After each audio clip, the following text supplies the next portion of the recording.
ছিল কর্ণে মনোহর, দুধুর ফুল এনে দিল নন্দী অনুচর।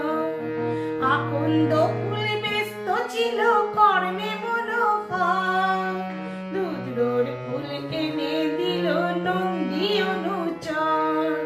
তাই তিন নয়নে দেখেন ভোলা, কি দেখেন সামনে দেবী কালিকা, বলনা গৌরী কালিকা।